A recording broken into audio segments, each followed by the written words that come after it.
कार्यक्रम के पुण्यार्चक हैं श्री वर्धमान श्वेतांबर स्थानक वासी जैन श्रावक संघ ट्रस्ट, उपाध्याय प्रवर प्रवीण ऋषि चातुर्मास समिति। नामम तिसमम अध्ययनम संपूर्णम। सागर का यदि पानी कम करना हो या सागर को शोषण करना हो तो सबसे पहला उपाय किसी ने बताया तो एक ही बताया है कि सागर में आना हुआ पानी रोक दीजिए तो सागर को सोखते को देर नहीं लगेगी। और पानी आता रहेगा और तुम पानी निकालते रहोगे तो ना टंकी कभी खाली होगी ना तालाब कभी खाली होगा। परमात्मा कहते हैं कि पहले दरवाजे बंद करो और फिर तपस्या शुरू करो। तपस्या में मैं इतना ही संकेत कर रहा हूं कि आज समय कम है, इसलिए पिछले साल का अध्याय आप YouTube पर सुन सकते हो। विवेचन पूरा किया गया है। अभ्यंतर तप में सबसे पहला तप कोई है, चाहे सज्जाई में जाना हो, चाहे ध्यान में जाना हो, चाहे भक्ति में जाना हो, चाहे सेवा में जाना हो, चाहे विनय करना हो। पायचित विनय वयावच्चो सज्जायम ध्यान वो सबको अभ्यंतर हो कि बाह्य तप हो, उसमें सबसे पहले तप कही है तो प्रायश्चित। अंदर की धर्म की शुरुआत विनय से होती है, लेकिन साधना की शुरुआत प्रायश्चित से होती है। बिना प्रायश्चित गए कोई साधना शुरू नहीं हो सकती है। इसलिए सबसे पहले प्रायश्चित का मीनिंग है कि मेरे से जो गलती हुई है उसके मैं पनिशमेंट लेता हूं। पनिशमेंट दूसरा देता है तो टॉर्चर करती है, और पनिशमेंट हम लेते हैं स्वयं के अपराध को स्वीकार करके तो साधना होती है। ऐसा ही तपस्या का मार्ग। अनशन के साथ बहुत सारी चीजें हैं, रस परित्याग कर सकते हैं। वो सारी चर्चा आज मैं मन को कंट्रोल करते हुए छोड़ रहा हूं, क्योंकि आज तारीख 18 तारीख। अब दिन रहे मेरे पास केवल 19, 20 और 21, इसलिए मैं चर्चा बाकी सब छोड़ रहा हूं। संकेत कर रहा हूं कि हर साल मैं उस पर बोलता हूं। YouTube पर आपको पिछले साल का यह अध्याय मिलेगा, वहां की चर्चा आप जरूर सुन ले। अगला है चरण विधि, जीवन में जीने की विधि। बड़ा सुंदर विषय है। काश मेरे पास समय होता और मैं इस पर विवेचन कर पाता। जैसे मैंने पहले बताया कि आपको मोक्ष मार्ग गति यह अध्याय जैनोलॉजी का अध्याय है, और चरण मार्ग चरण विधि यह अध्याय जैन लाइफस्टाइल का है।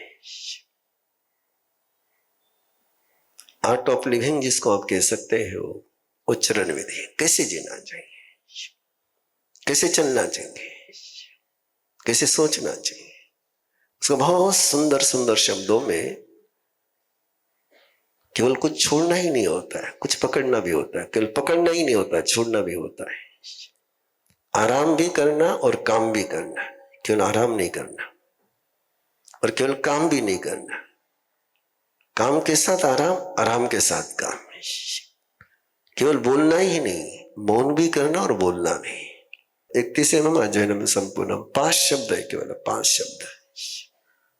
किसको रोकना? रुंभई। किसको छोड़ना है? राग द्वेष को रोकना है। अशुभ कर्म की प्रवृत्ति को रोकना है। छोड़ना किसको? मेरा मन दुष्ट न हो जाए, मेरा वचन दुष्ट न हो जाए। मन की, वचन की, काया की दुष्टता को छोड़ देना, कांटों को छोड़ देना। रस में गौरव, साता में गौरव, ऐश्वर्य में गौरव, अहंकार की भावना को छोड़ देना। सहन किसको करना? रुंभई,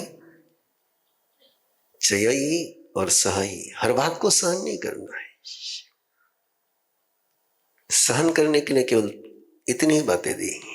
साधना के मार्ग पर चलते हुए, अपने ध्येय के मार्ग पर चलते हुए, अपने कमिटमेंट को पूरा करने के लिए किसी भी प्रकार की बाधा आ जाए तो उसको सहज स्वीकार कर करके उससे भागना भी नहीं, गिड़गिड़ाना भी नहीं और चलते रहना। उसको केवल सहन करना है, गाली को सहन नहीं करना है। सहन करना है केवल कमिटमेंट को पूरा करते समय जो अनकंफर्ट आता है, जो दिक्कतें आती है, उसको स्वीकार करना है। किसका परहेज करना है, किसको दूर से बिल्कुल आने छोड़ने की बात नहीं, रोकने की बात नहीं है, सहन करने की बात नहीं है। जिससे 7 हाथ दूर रहना है। 7 हाथ दूर रहने की बातें हैं फालतू की कथा जो आज सर्वाधिक हो रही है सोशल मीडिया पर, उससे 7 हाथ दूर रहना है।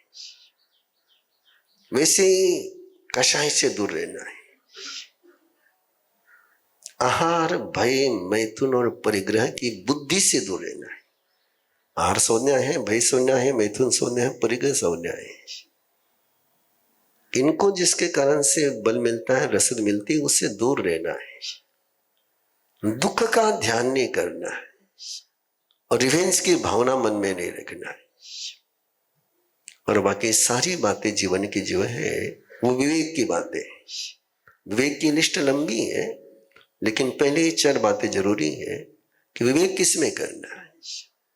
आहार कैसे करना, उसमें विवेक करना। आहार संज्ञा से दूर रहना, लेकिन आहार कैसे करना, 6 प्रयोजन सामने रख करके ही आहार करना, ये विवेक है आहार का। बोलना कैसा ही विवेक है।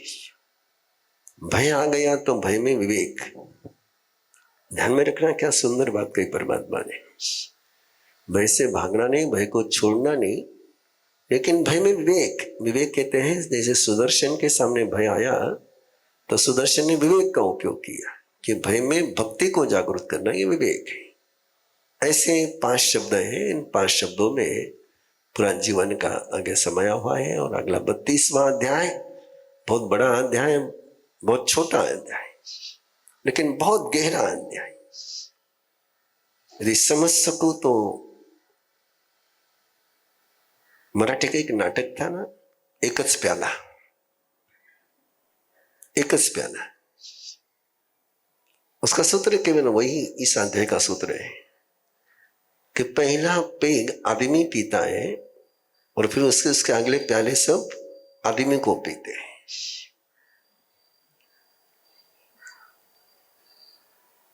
पहले हम किसी वस्तु के प्रति आकर्षित होते हैं, फिर वस्तु हमको अट्रैक्ट करती है। ये बड़ा गहरा सूत्र है और ये साइंस केवल इसी अध्याय में आपको मिलेगा।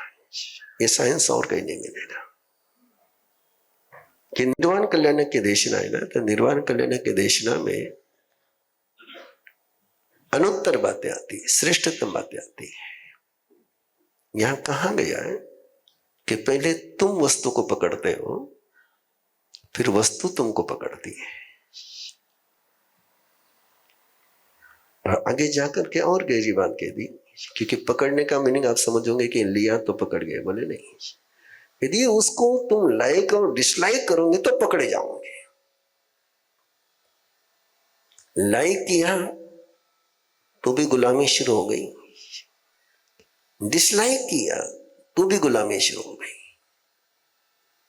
जो बिना लाइक करे, बिना डिसलाइक करे वस्तु का उपयोग करता है, उसको ना वो पकड़ती है ना वो उसको पकड़ता है। तो बहुत छोटा सा सूत्र लगता है वो लाइक और डिसलाइक नहीं करना है। लेकिन यदि देखोगे 24 घंटे में तो अपने केवल 2 ही वोट चलते हैं, लाइक डिसलाइक। हम किसी को अंडरस्टैंड करने के लिए तैयार ही नहीं होते। हमारे केवल 2 ही भाषा है, ये मुझे अच्छा लगता है, ये मुझे अच्छा नहीं लगता है, ये सही है, ये गलत है, ये नहीं बोलते हम। हमारा निर्णय विवेक के आधार पर नहीं होता है।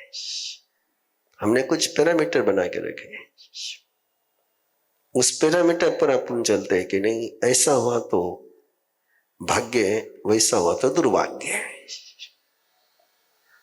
और सच में देखा जाए तो भाग्य और दुर्भाग्य यदि परमात्मा को पूछोगे तो 2 ही है, विवेक और अविवेक। अविवेक है तो दुर्भाग्य है और विवेक है तो सौभाग्य है। और ये किसी कर्म के हाथ में नहीं है, किसी ग्रह नक्षत्र के हाथ में नहीं, स्वयं के हाथ में। ये कैसे आ सकता है? इसके कुछ स्टेशन है, परमात्मा के स्थान है। अध्याय मैंने कहा नहीं, अनुत्तर कल्याण की देशना है। ये कहता है कि स्टेशन, इसका स्टेशन, इसका मार्केट है, मार्केट है। उस मार्केट में मत जाओ बोलते हैं। हमारा तरीका दूसरा रहता है, मार्केट में तो जाएंगे लेकिन लेंगे नहीं कुछ, ऐसा होता नहीं है। परमात्मा कहते हैं कि इन परमात्मा का ये मार्केट है, इन मार्केट में मत जाओ। जो बहुत मूलभूत है, अत्यंत कारण से समूलग, सारे दुखों का जो अत्यंतिक मूल कारण है, बेसिक, उससे कैसे मुक्त हो जा सकता है? जो एकांत हितकारी है, 100% जिसमें लाभ होना ही होना है। ज्ञान ये सब का प्रकाश करता है।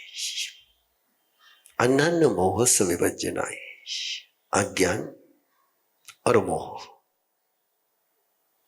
इन दोनों में थोड़ा सा अंतर है। अज्ञान कहते मूर्खता को और मोह कहते पागलपन को।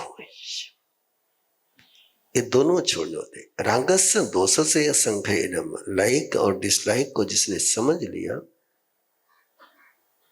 वो एकांत प्रियनेस के मार्ग पर चलता है। उसका रास्ता क्या है? सुनने में तो बड़ा अच्छा लगता है, उसके उपाय बताए परमात्मा ने। तस्य समग्गो गुरुविद सेवा है, उसका मार्ग है गुरु की सेवा और सीनियर लोगों की सेवा, अनुभवी लोगों की सेवा। यह सेवा करने के लिए कहा गया। सेवा कर लेंगे तो इनफ हो जाएगा, ऐसा यहां के आ गया है। तस्य समग्र गुरु विद्या सेवा। एक जीवंत एग्जाम्पल देने का मन रोक नहीं पा रहा हूं। आचार्य भगवान की सेवा में भगत जी महाराज साहब थे, चंद्र ऋषि जी महाराज साहब। वो कड़ाके थे, नगर में कई काम करते थे। आत्मार्थी मोहन ऋषि महाराज साहब पास गए कि मुझे दीक्षा लेनी। उससे उनको अस्थमा की, दमा की बीमारी थी। उन्होंने कहा कि तू गुरुदेव के पास जा। गए गुरुदेव के पास, गुरुदेव ने दीक्षा दी। मैं अगला प्रसंग पहले बता दूं आपको। दीक्षा उनकी बहुत पहले हो गई, करीबन 60 के पहले दीक्षा हो गई उनकी। मेरे जन्म के पहले समझ सकते हैं आप। जिस समय 1976 में गुरुदेव नगर पधारे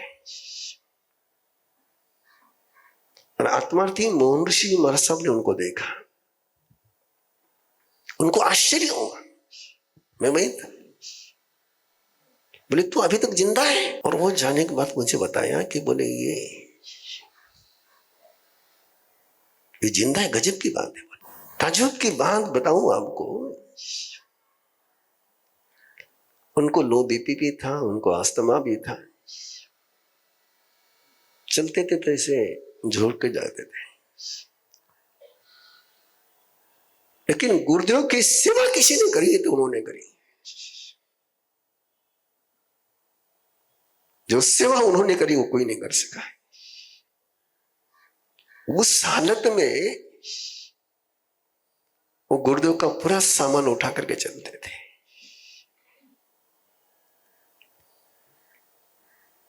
दुबली पतली काया थी उनकी, पूरे शरीर का उनका वजन 40 किलो भी नहीं होगा, लेकिन कम से कम 30-40 किलो का सामान उठा करके चलते थे।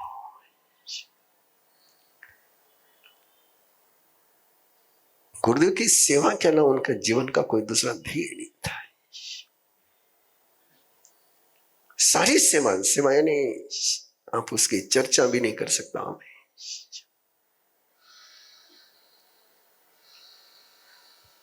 खांसी आती थी लेकिन फिर भी सेवा, इतना बोझ उठा करके चलते थे। कुछ कामों के लिए पेपर की आवश्यकता पड़ती थी, वो पेपर भी उठा के चलते थे। मैंने बहुत बार कहा कि पेपर तो कहीं भी मिल जाएंगे। बोले कभी नहीं मिले तो गुरुदेव के लिए, स्वयं के लिए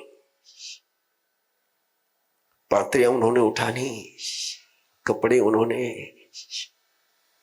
बिछोना उन्होंने, इतना वजन लेकर के चलते थे।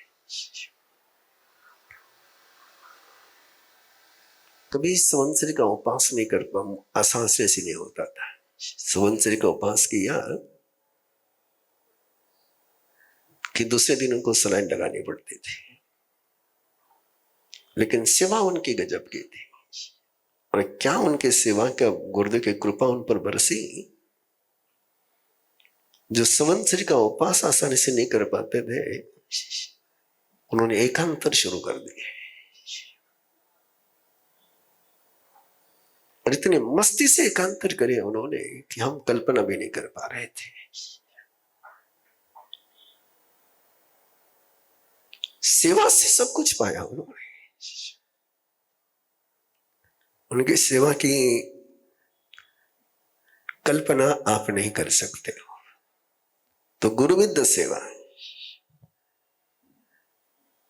विवंचना बाल जनस, जो मूर्ख लोग होते हैं, जो चाइल्डिश नेचर के होते हैं,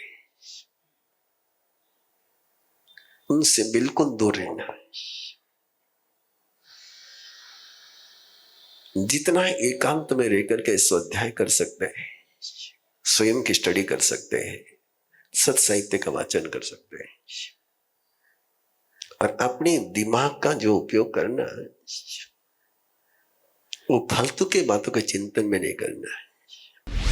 इस कार्यक्रम के पुण्यार्चक हैं श्री वर्धमान श्वेतांबर स्थानकवासी जैन श्रावक संघ ट्रस्ट, उपाध्याय प्रवर प्रवीण ऋषि चातुर्मास समिति, महावीर भवन, इंदौर।